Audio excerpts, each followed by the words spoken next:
Aaron, you watch more stuff than Steve and I combined, so this should be easy for you.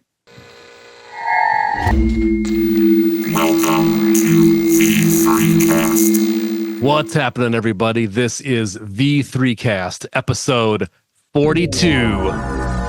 This is the Voyager 3 podcast. We're Voyager 3, we're a band, and we also do this podcast. And we have a fun episode tonight. We're going to be talking about some of our favorite TV shows or films for this year so far, 2025. You know, we're already to May. The weather's getting nicer. It's almost t-shirt weather on a daily basis now, almost. So what have you been catching on streaming or at the theater or whatever on your phone? So we're going to talk about a couple picks that we have. And we got some Voyager 3 news and some other fun such stuff. So fellas, who's going first?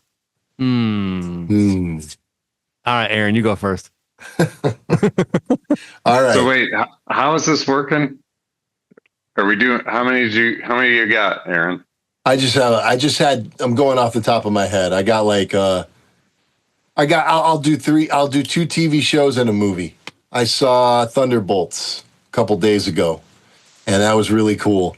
You know, the Marvel movies in the last since Endgame have been pretty hit and miss. Some of them have been great. Some of them have been kind of lame. Some of them have looked so lame that I didn't even see them, but I haven't been there are a few that I've missed, and all right. Name the ones they didn't go see. I didn't see the Marvels movie, the Captain Marvel sequel. I like Captain Marvel's solo movie, but I didn't want to see her hanging around with a high school kid and crowding up the works. I didn't see, I forgot which one else I didn't see, but all those shows, all those Disney shows, there's so many of them. Quite a few of them I've skipped. I didn't see Echo. I didn't see Loki season 2. There's just been too much. It's a glut. It's a glut of information. But that being said, Thunderbolts was really cool. And it was, like I said on Facebook or whatever, it didn't try to do too much. It took a bunch of misfit, goofball, loser characters and gave you a reason to care about them, gave them a threat that really only they could deal with. Like all their flaws equipped them to be able to deal with this bad guy, and so that was cool. It was well done. Yelena, the sort of new Black Widow, Scarlett Johansson's sister, was awesome. And there were a bunch of cool characters in there. So, and I always loved Bucky, of course. So it was cool. I think that they're kind of getting things back on track. They did a weird thing with the title. I mean, a cool thing with the title, Thunderbolts. It's weird that they did it so fast. And by the time people see this, they will already have known. But they like the sort of alternate title of Thunderbolts is New Avengers. So I saw that mentioned today. That is weird, huh? I thought they should have waited like a week for the movie to be out before they revealed that. But I think they thought it would probably make them more money the quicker they did it. But so that in itself is kind of a cool thing as far as the story goes, and leading into bringing the Avengers back in, because the Avengers have been gone for too long. That was the whole problem with post-Endgame stuff, is there's no Avengers movies. There's just 1,000 separate little, multiverse movies going on. Anyway, so I think Thunderbolts is part of getting everything back on track. What else? I watched Silo, all of season 1 and 2, because season 2 had just come out, and a friend of mine told me, have you checked out Silo yet? And I said, no, I don't think I'd even heard of it at that point. It was like 2 months ago. And he said, oh, I think you'd like it a lot. So he described it to me, and I was like, man, you're getting me fired up. I wanted to get home and watch it right then. So I watched it that night, and I was like, yeah, this is good. It's a very dark show. For people who don't know, it's post-apocalyptic. You don't know how far ahead it is. You don't know if it's 200 years from now. It's probably at least 200 years from now, I think, but maybe 150 years. All these people are living in this underground vault, kind of like Fallout, but not funny. Yeah. Very little humor in the show at all. And they're living in this vault. They're down there. They can't go to the surface. And then there's just a bunch of lies that are told to these people in order to get them to not want to go to the surface. Like whether the surface is a blasted wasteland or whether it's like somehow, recovered in all these years, like maybe nature has come and taken over again. You don't know. There's the mystery of that. And they're just being fed nothing but lies by the people who run the silo, like the sort of government. You don't know how much those people know. You don't know how much of what they know is true or not. It's very twisted with the points of view and the sort of infection of knowledge and truth that kind of keeps circulating among people and people who want to know what the hell's going on. Why can't we leave? Will we die if we go outside? All these things. Very cool show. The second season got bogged down a little bit in the middle, but it also finished strong. So I'd recommend Silo. It's got Rebecca Ferguson. It's got Common. It's got Tim Robbins. Lots of cool actors and very, very, very fun. Very bleak, but really good. Yeah, I was also suggested that show. But I haven't dove in yet. But after kind of checking out some of the imagery of it and seeing who's in it, like you were saying, some really high caliber actors, I'm looking forward to diving into that one too.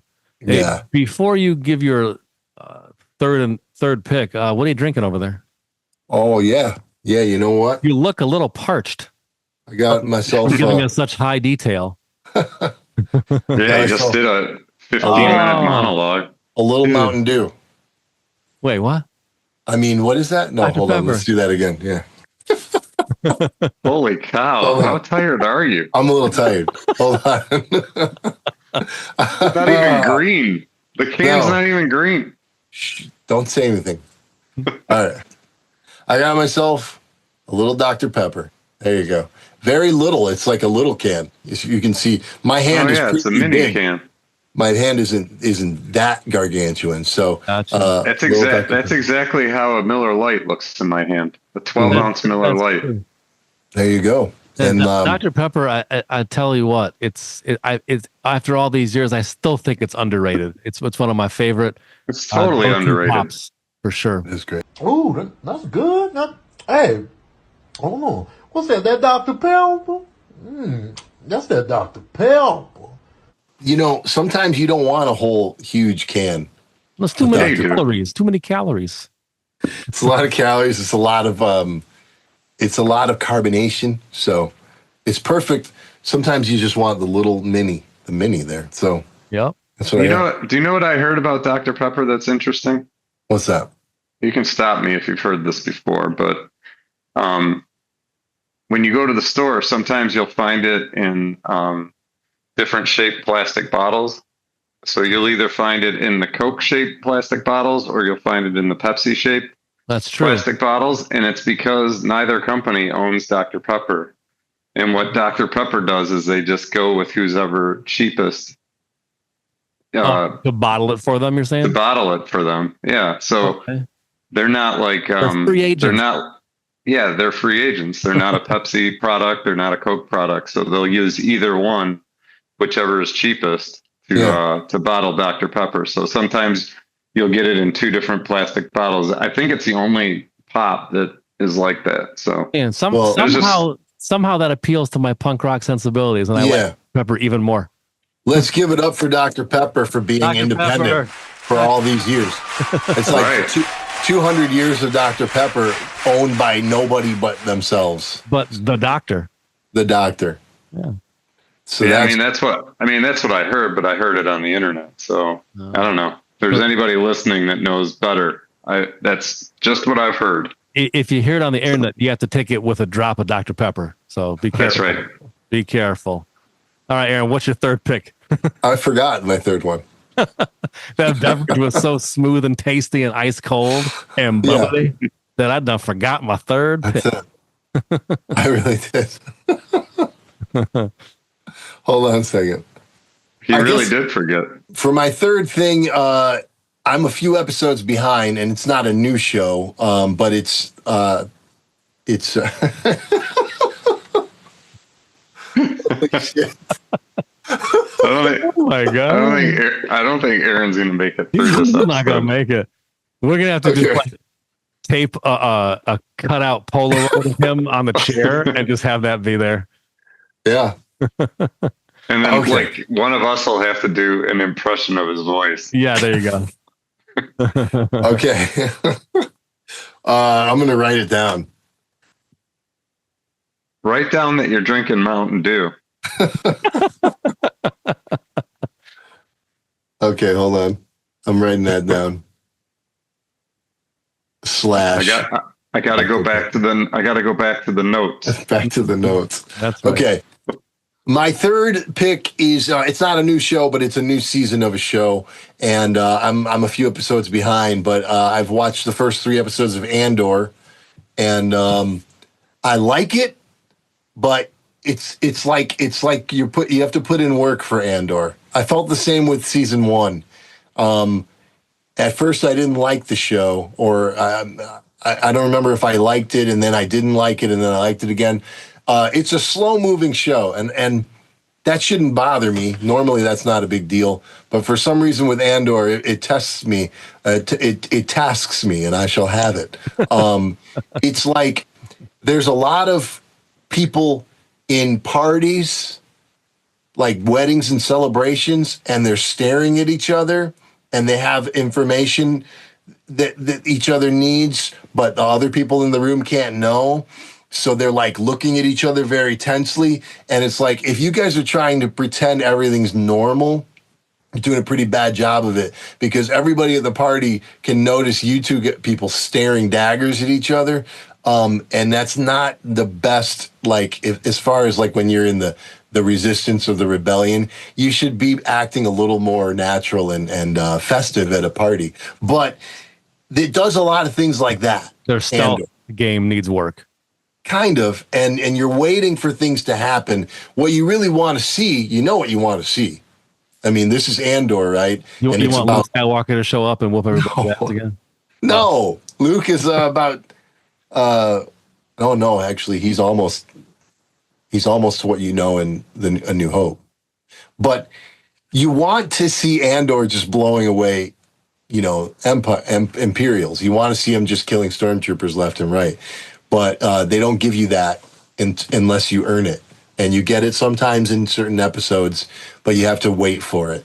And it's a test of patience for me. I have not seen any of those yet. You haven't seen season 1? No. Well, damn. So it's a good thing Aaron brought this up, because this was actually one of mine, because Okay. I don't watch nearly as much stuff as Aaron does, but Andor is the one thing I've been trying to commit to getting through. And Yeah. I think I'm on episode 4 right now. Okay. And Of the first season? No, season 2. Oh, season I 2. watched the first season. I actually liked the first season. Yeah. And it was slow. It was slow-ish, but I would say this second season is even slower. The pace is just really, really slow. And, you barely get to see stormtroopers. And, Right. it seems like a giant setup. So, I mean, the end of this better be good. Right. For real. Because they're ramping. I mean, it's the longest ramp up Yeah. that I've ever seen in a show. And I'm sticking with it because it's Star Wars, and I always tell my brother that, like, I'll take anything Star Wars, and I'll probably be pretty forgiving, but I'm with you, man. It's testing my patience, because I swear there was at least, I don't know, it felt like 10 minutes of footage of that party you're talking about, where she's just like dancing around. Right. And it was like, I mean, I understand like why she would be dancing and drinking too much at that point, but like, Right. does it need to be that long? Like, Yeah, it I don't know. But anyways, felt like 20 minutes. of It that. certainly did. Was And, it reminiscent of the real-time dinner scene in The Hobbit?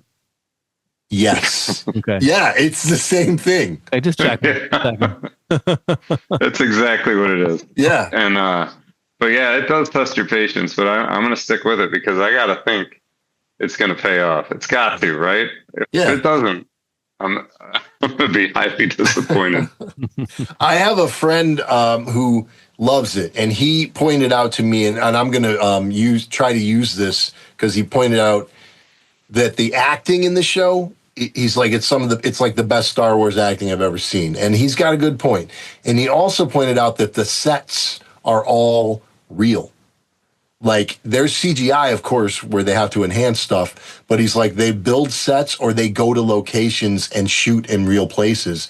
And I didn't know that because nowadays you don't know what's real and what's an illusion on the screen. He pointed out that, like, The Mandalorian, which I love, is like all shot in this sort of dome thing. Yeah, where it's rear projection. Yeah, and I didn't know that. I had no idea. I should have known that, but doesn't it look incredible? Like, you can't. It looks tell. incredible. Yeah. It looks incredible, but he's like, they didn't want to do that for this one. The creators, they were like, that's not our style.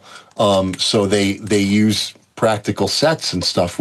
So thinking about, next time I watch it, I'm going to think about the acting, which is great. And think about the sets and stuff and these things that go into it, and maybe it'll give me a different filter, you know. Sounds about right. Yeah. What are your I think in 4 episodes of season 2, I've seen stormtroopers for about 5 minutes of screen time. Right. You want to see them, and you want to see them get blasted. Right. Exactly. They're not. There's very few blaster fights. Right. We need blast. There's nothing. It's just a lot of talking. Yeah. Less talking, more blasting. That's right. Like, just think about that Danny DeVito meme. Right. I just started blasting. Exactly. Greg, what are your other picks?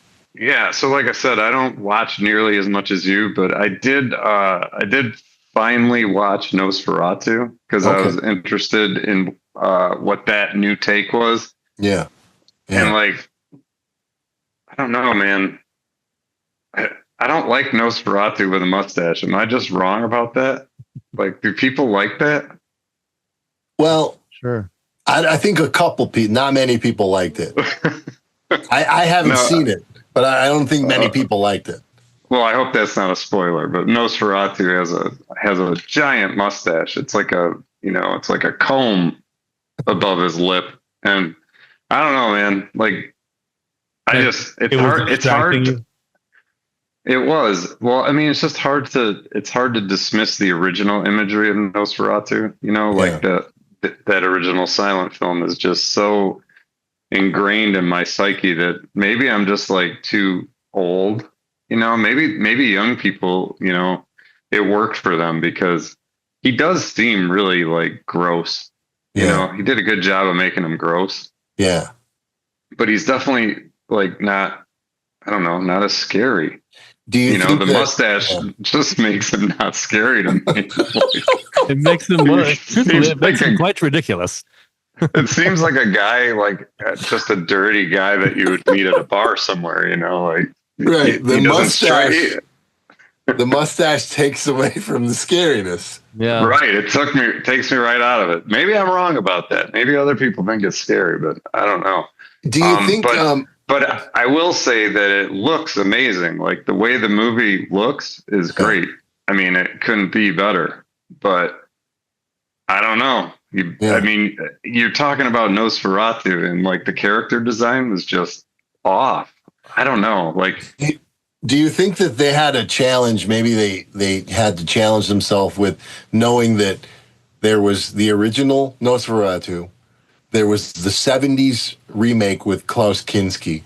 There was the vampire in Salem's Lot is basically a version of Nosferatu. There was the Shadow of the Vampire with Willem Dafoe, right? And then even like a month or a year or two ago, there was the Last Voyage of the Demeter. Oh, that was good. Did you see that? No, but wasn't that a version of Nosferatu also? No, what that was like from Bram Stoker's Dracula version, like during when the boat came over? No, I know, but wasn't it a Nosferatu looking guy or no? Yeah. It I mean, looked close enough. more over the top to me from my memory. I only saw it one time, but I think he was more over the top than that. So, but he didn't look like Bela Lugosi, am I right? No. Okay. No. All right. You are He correct. wasn't sexy vampire. He was ugly vampire. Correct. Yeah, creature. Okay. vampire. Yeah. So that's like And he that's didn't like even have any Dr. Pepper either. no, and that's like 20 versions of the same ugly vampire rat bat looking character. And do you think they were like, yo, if we put a mustache on him, you know? I think that's exactly what they did. They're like, but what if he had a mustache? Yeah. Just hear me out. I feel like this is like a sketch comedy thing planning this movie. Like Key and Peele could have done it or something. I don't know. Somebody. Who else? Right. Yeah, No, it would be Key and Peele. It would be also like, too, am I crazy? But what if he had a mustache and everybody like the room explodes? Right. Yeah. No, also too, Fred Armisen could deliver that.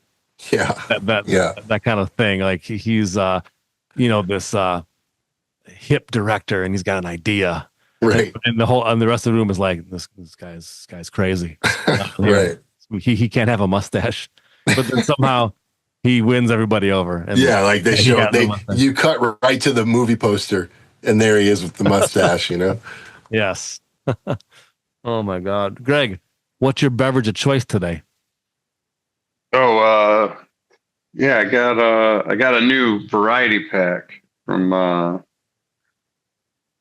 the same folks I usually am touting on here, but this one's actually War Pig Brewery, but this is Imperial Geezer. You know, Foggy Geezer? I think I've had that on here before. Yeah. Well, now they came out with an Imperial is like a double. So this would be like, a stronger, higher alcohol content version of Foggy Geezer. So it's called Imperial Geezer in the artworks.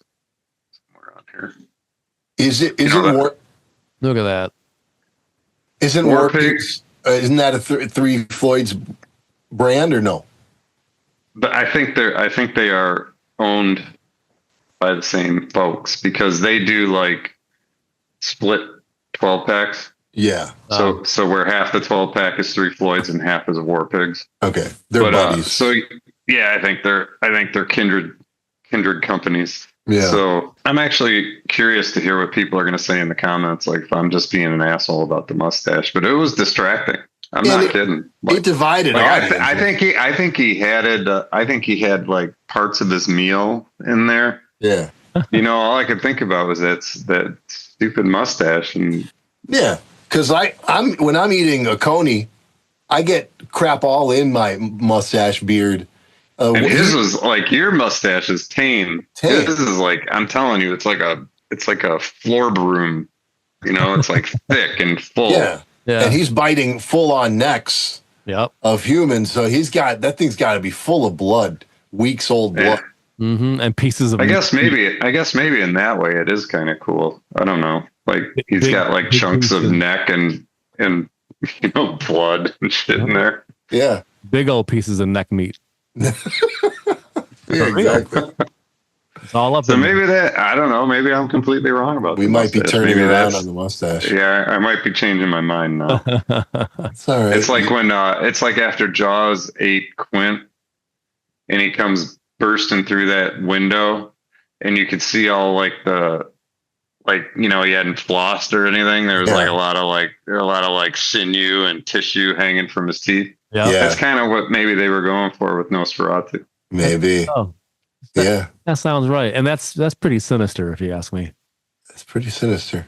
Yeah. Do you have any more? I have one other that actually Jeff turned me on to, and this is a free one on our favorite free platform, Tubi. Yeah. It's a documentary. It's called Score. So it's right in our wheelhouse. It's called Score, a film music documentary, and it's not like new. It looks like it's from 2017, but it's new to Tubi, I guess. Yeah. But it's about how music came to be so integrated in film. So obviously interesting to us, Yeah. but also to people that would watch our podcast. It's probably would be interesting to them too, because it's got all the big names. They haven't gotten to John Williams yet because I'm only about halfway through it. But Yeah. he's the payoff because Right. he's the gold standard. So Sure. You damn right.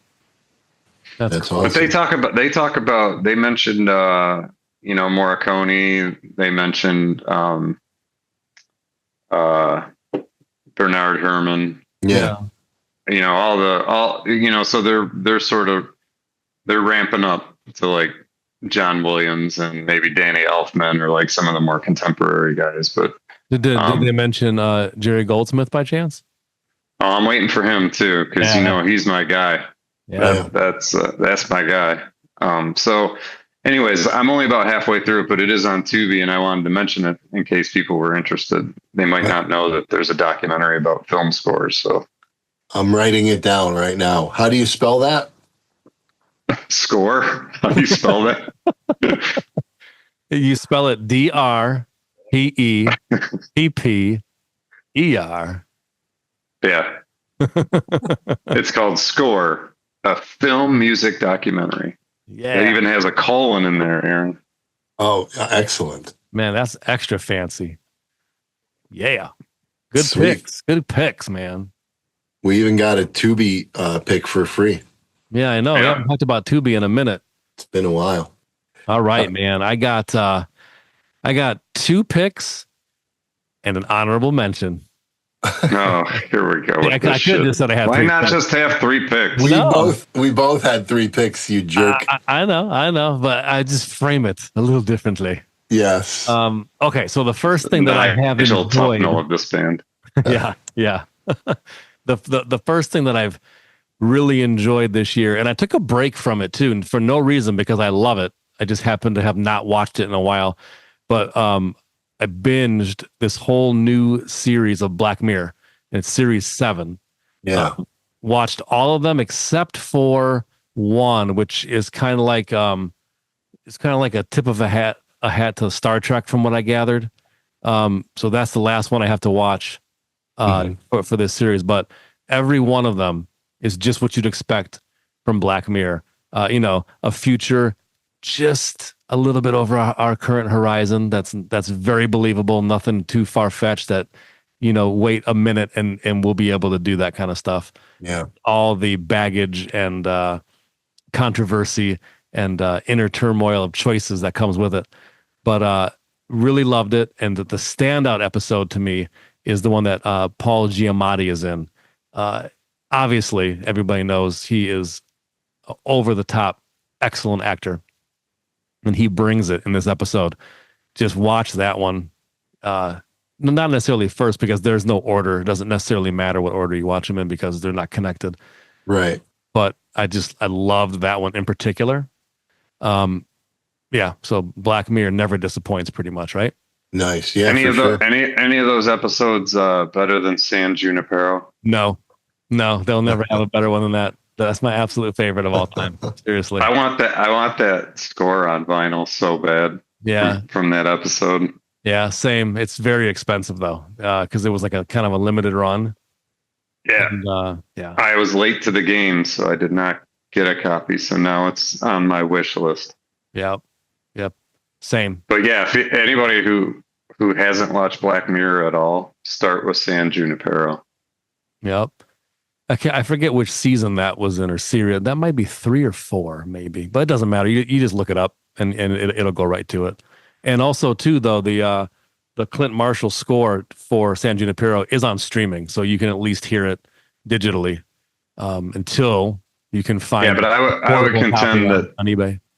I would contend that score won't hit you quite the same way until you've seen the episode. I agree. Yeah, once you've seen the episode and then you listen to the music again, like it all comes rushing back. It's like, I don't know, there's something about it. Yeah, 100% agree. That is such an amazing episode of any type of TV. Over the top good. Steve, in any of those episodes, did anybody have an overly stated mustache. No, but they did have the thing that goes on the temple and lights up. They did have that. Yeah. Okay. Spoiler Yeah, alert, that's like in every single Black Mirror episode ever. Yeah, for sure. That's about a year and a half, 2 years away if it's not already out. I know. I mean, we already got the watch. Right. We don't have anything that can actually like literally link yet that we know of anyway, right? You never know. Very soon. Oh, they definitely have like medical devices that like attach by magnet to people's heads. Like I think hearing devices. Yeah. They put like an implant. Oh yeah, like, and they connect via magnet. So like that stuff's already like coming. Yeah. Our friend from Australia had that done. Remember, I was talking about his hearing. Yeah. That's the exact process. Because this is like about now 2 years ago, I think, or something like that. And he had posted the photos of that stuff. And that's when I saw that, and like it took my breath away when he was saying like, because he watches the podcast all the time and listens to the music, but I had no idea that he was hearing in a limited fashion, however much that was. I don't know for sure, but as far as I know now, he's back up to super high percentage of his hearing. So I sent him some records. I'm like, man, listen to this, here, take some stuff. At least I can do. So, I mean, what a journey. That's absolutely incredible. And probably, if your hearing has been like restored or improved on all that stuff, there's nothing better that you could ever want to hear than a Voyager 3 album. I mean, what could be better? I'd have to agree. Well, what about Obituary Cause of Death? Oh, that too. Yeah. That's better. That's much better. Obituary Cause of Death. Oh, just that's better. Benchmark in music from us crazy humans. Yes, I think so. Yeah, I'd rather hear that than Voyager 3 for sure. Hey, Steve, what are you drinking?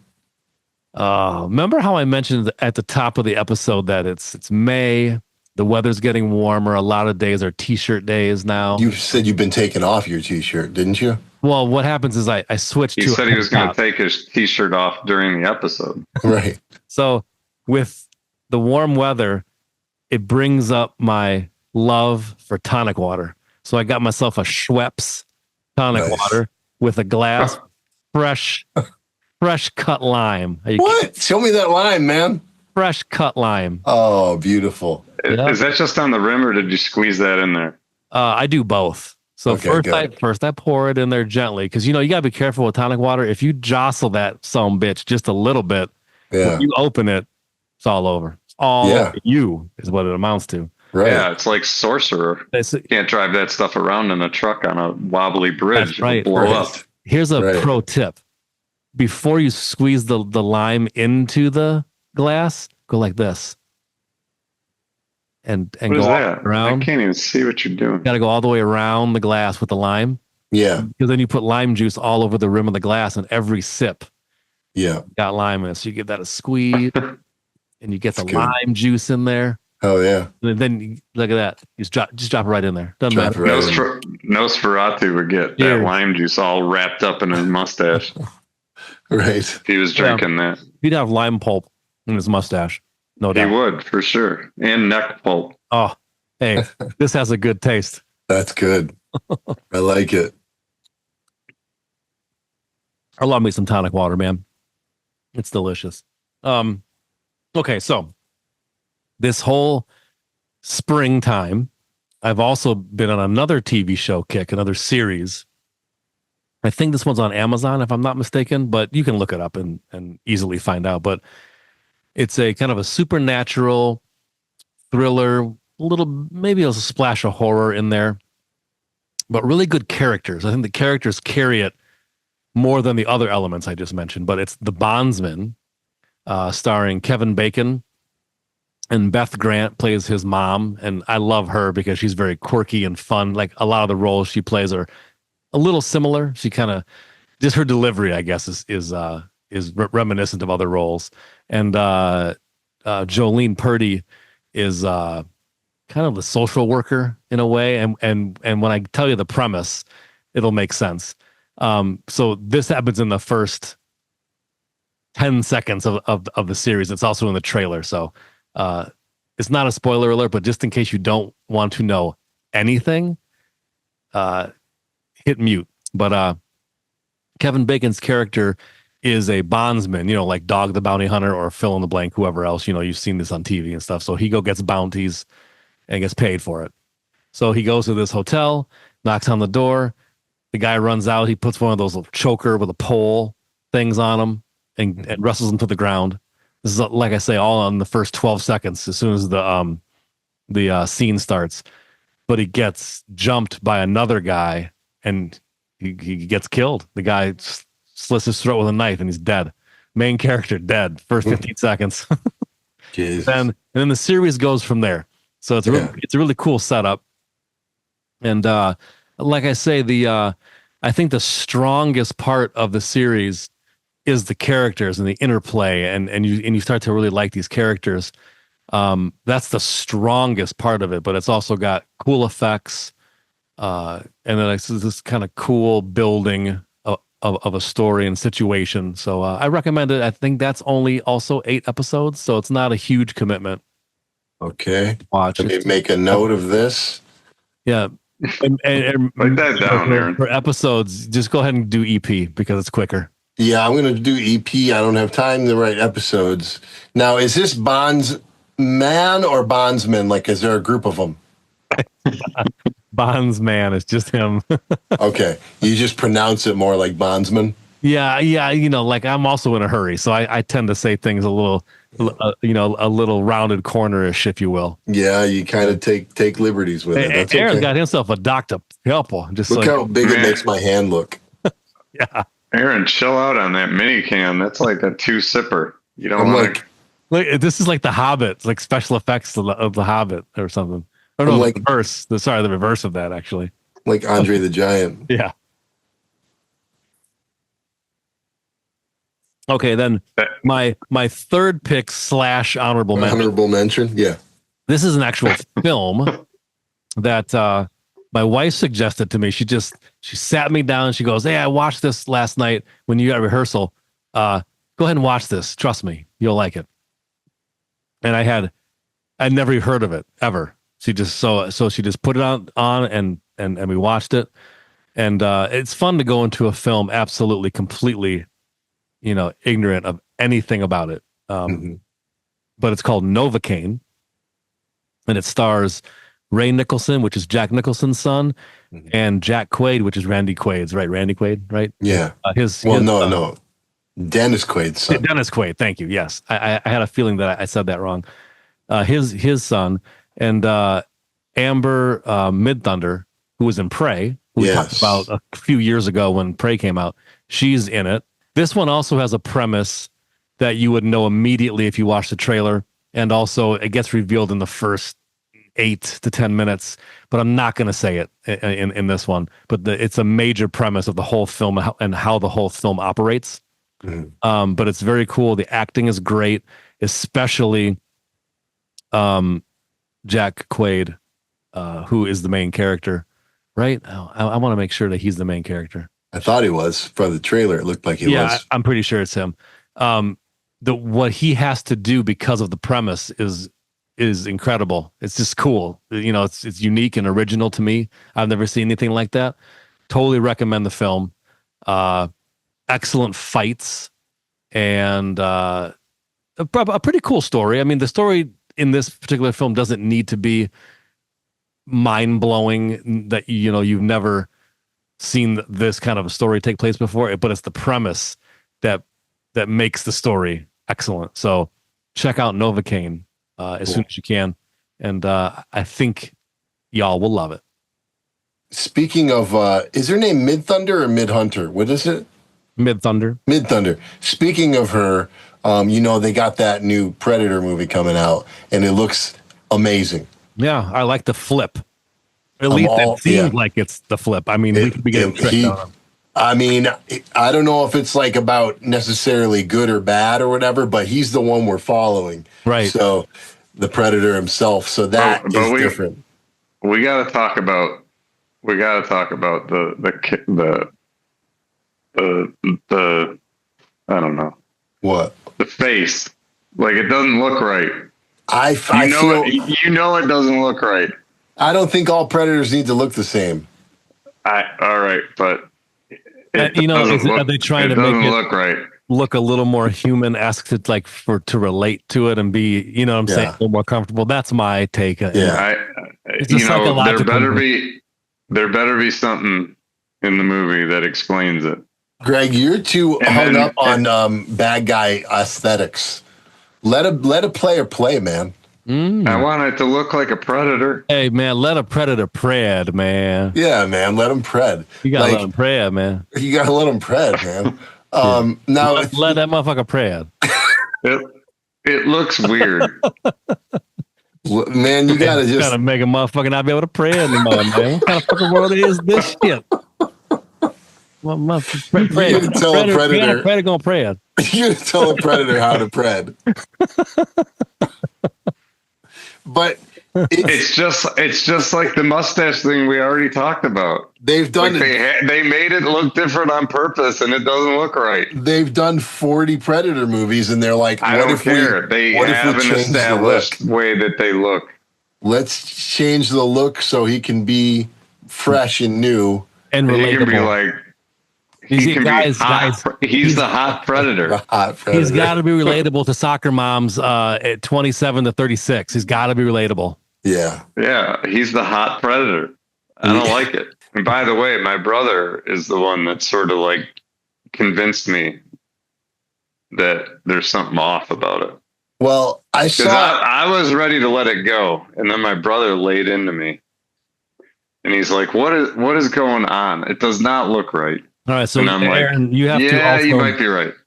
In addition to sending us the meeting minutes, you have to send a strongly worded memo to Dan Maston by messenger pigeon. Can you do that by tomorrow, please? I will. I'll do it, and I'll tell him what I'll tell you right now, Greg.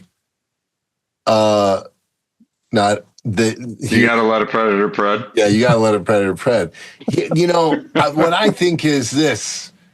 I don't give a fuck what he looks like. Like, as long as he's a predator. What? Well, he looks enough like a predator to me. What? No. Hang on. The whole movie is about. I've been a predator for a long time. I know how to pred, and I'm gonna pred until one of us is dead. Oh, damn, Steve. Case closed. Thank you. Case closed. As the young kids say, period. That's it.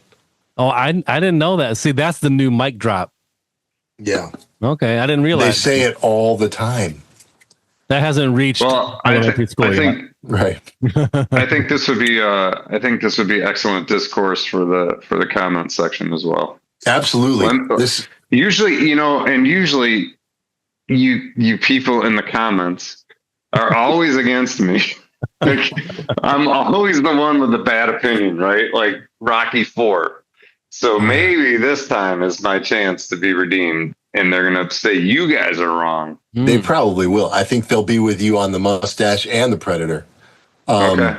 All right. But also, of course, we want to know everybody's picks on what they've been watching. Not stuff that you've been watching forever, but this year, this spring or whatever, movies. 2025 so far. Yeah, series 2025. The story so far. What have you been getting into? Yeah, because that's going to help me pick my next show that I'm going to. Because I got to wait until, July to watch that Predator Pred. Yep. Need something to watch in the meantime. You know? Man, I don't even. That Predator doesn't scare me at all.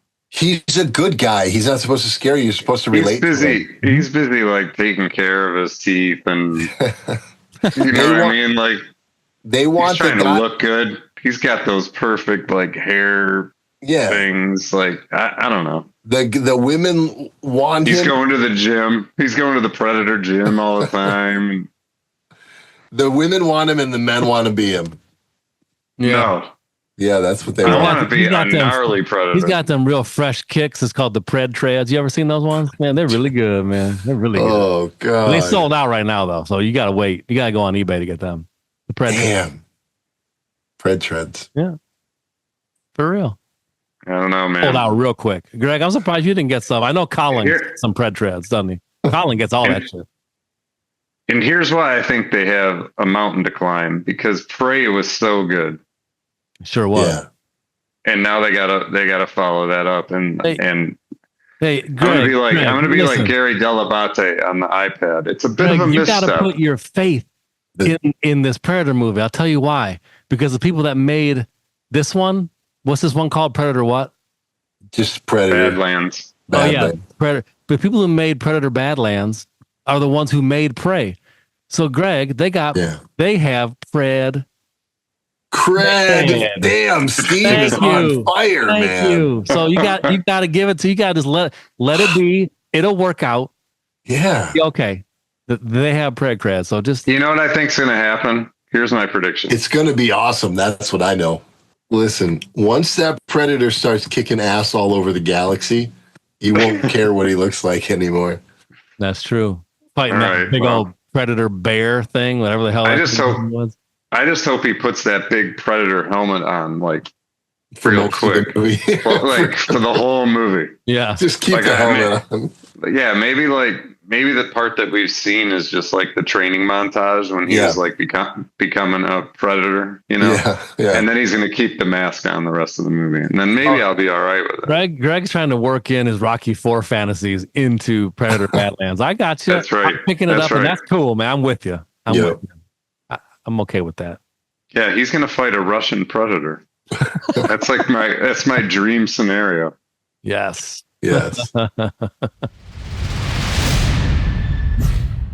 All right, we got some Voyager 3 news to get into. Mainly 3 announced concerts that we have coming up.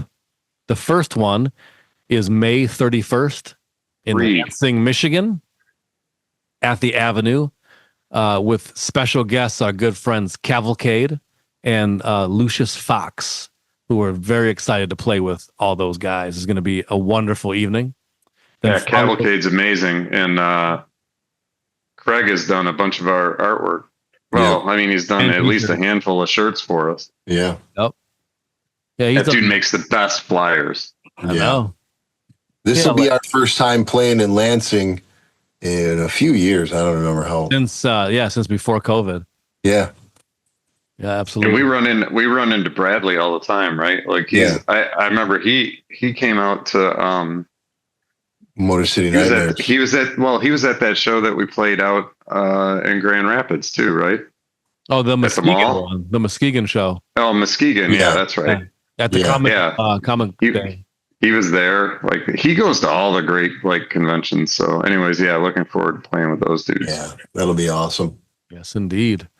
And then our very first time in Toronto, Canada, is Friday, June 13th at, I'm not sure if you say it Basement 254 or BSMT 254, but people in Toronto should know that venue. So we're playing with 2 really cool bands. The first band is Dragon Sound.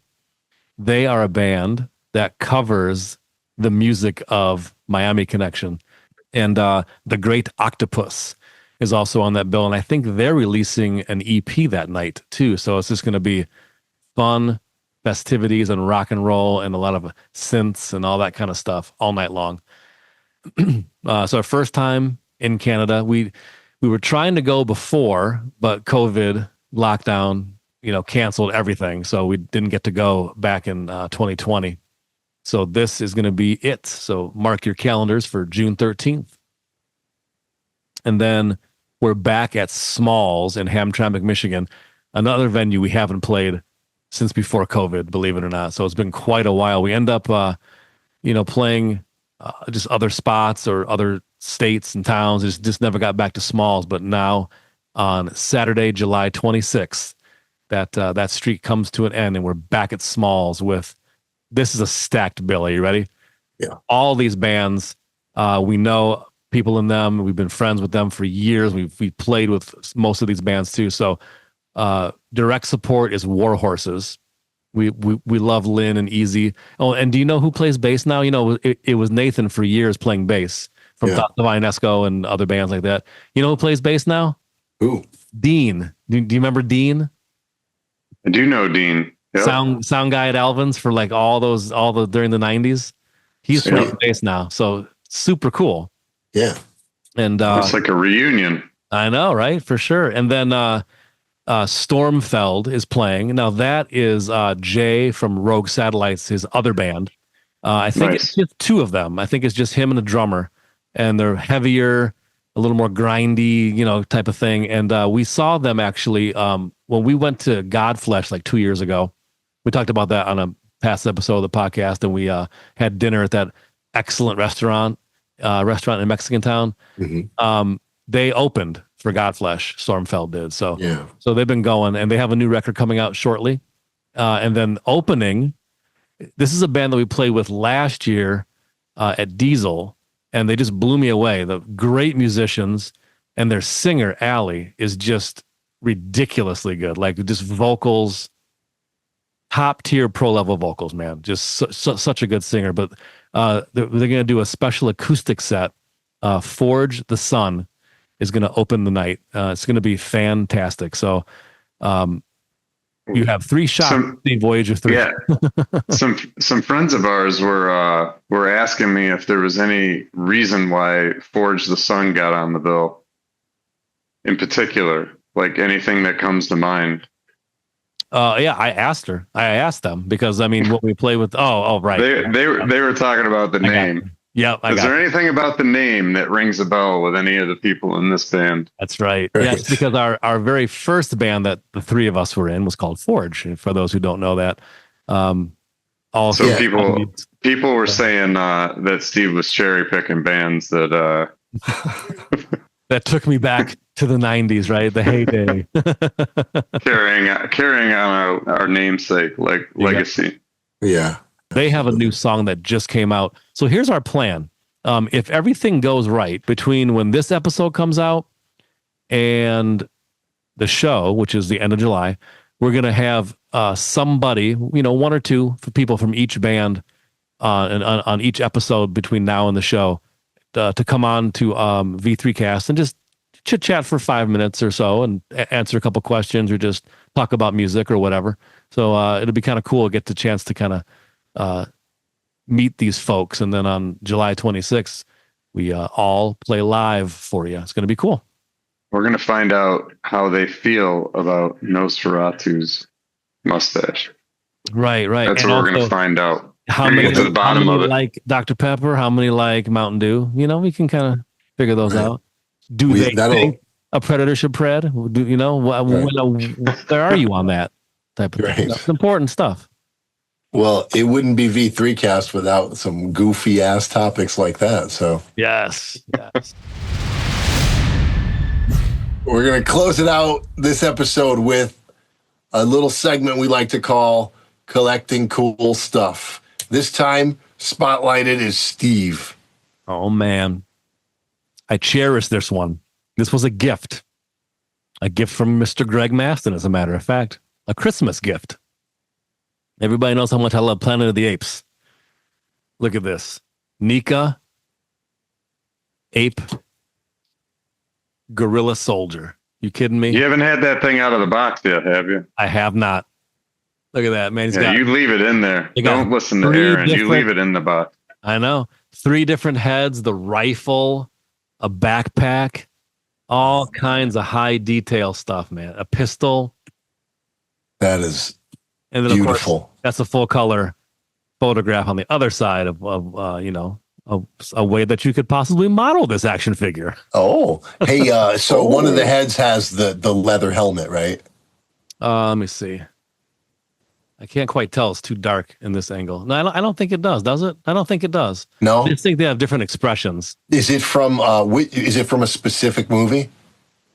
I want to say that it is from original. Okay. I'm pretty sure it's the original, but it could be Beneath. It could be either the first one or Beneath because they all take place in the same location and the same structure. Yeah. But yeah, I love it. And I just got this this cool little shelf that I haven't put up yet. It's going to go up right above that diffusion panel right there, right above it, just off screen. And it's a Fender guitar, Fender basses, like a sign, but above it, it's flat. So I'm going to put a couple Funko Pops and the Gorilla Soldier on top of that Fender sign. It's going to be sweet. Well, you have my double approval. Right on. You know what? You better keep an eye on that when Aaron's over. Yeah. He's going to try to get that thing out of the box. Yeah, that's true. He's going to try to pose it on top of his amp. Look this cool pose I got him in. I found the helmet. Yeah, you got to take all the shit out of the box, man. No way. Yeah, the box is going to be like ripped and like. Yeah, it's going to be like fucking Christmas morning when Aaron comes over here. Like there'll be a couple pieces like on the floor, like lost forever. Yeah. Oh no. Yeah. Like this. Yeah. Thanks for getting this, Greg. Man, this is like a home run. I think is this Target? Yeah, that was hard to pass up at Target. Right. As soon as I saw it, because I always look in that, that Target has like that weird collectible section. I go straight there every time. I'm like, I know. So I always, Barbie aisle, and I'll be over here. Yeah, I always look over there, but like it tends to be the same stuff over and over again. Right. And that was like literally the first time I'd ever seen a Planet of the Apes thing, and I was like, well, this is perfect because Steve's hanging it over my head that he got me something for Christmas, and I was like all stressed out about it, and I'm like, well, what am I going to do now? Like, Steve got me something for Christmas. I didn't know we were doing that. So then it just worked out that I was at Target, and Santa Claus, I feel like, probably placed that there so that I would find it. Very good point. It's like I don't see Planet of the Apes Nika stuff at Target very often. Mm-mm. So sometimes I just get lucky at Target. Maybe it's because I'm way out here on the west side. I don't know. Yeah, it could be. It's less picked over, and plus though, you're the drink hawk, so you could be the toy hawk too. It's just in your nature. Yeah, I got my eyes on everything. That's right. Nothing gets past Greg. No. Well, this concludes V3Cast episode 42. So remember, stream Slaughter into Space, the Killer Cabbage soundtrack, and any other Voyager 3 albums that you want. And don't forget the concert dates.